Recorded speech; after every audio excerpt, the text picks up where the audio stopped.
பார்த்தேன். அதுல காதலிக்கும் அந்த சுத்தி இருக்கவங்களுக்கு ஒரு கெட்டது நடக்க போகுதுங்கிறது விஜய் முன்னாடியே கிடைப்பாரு. கரெக்ட் சரிங்களா? கரெக்ட். படம் பார்க்கும்போது கவின் கேட்ட அதே மாதிரி தான் ஞாபகம் வருது எனக்கு. இல்ல இங்க உட்கார்ந்து ஒரு 5 பேர் அதே தான் பேசுறீங்க சார். அந்த மாதிரியான தாட் வரலாம் சார். ஆனா ஆக்சுவலா ஏதோ இங்கிலீஷ் படம் சொன்னீங்க ஜி.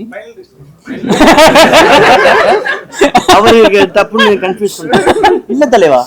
சி அவரு வந்துட்டு அவர் ஸ்டேச்சர்ல இருக்க ஒரு ஹீரோ இல்லையா, அவரு வந்துட்டு காப்பாத்துறது கரெக்டா இருக்கும். ஒரு காதலே பிடிக்காம ஒரு சிங்கிள் பாயா இருக்கிற ஒருத்தருக்கு இந்த கப்பல் நல்லா இருந்தா என்ன நல்லா இல்லாட்டான்னு அது என்னோட ரேடார்ல இல்லல்ல. இப்ப என் ஃப்ரெண்டுக்கு நடக்குதுன்னா இல்ல. ஆனா கடைசியில அவரை லவ் பண்ற அவரை பிடிச்ச பொண்ணு கிஸ் பண்ணும்போது அது இறக்க போகுதுன்னு தெரிஞ்ச உடனே பதறா அப்படி.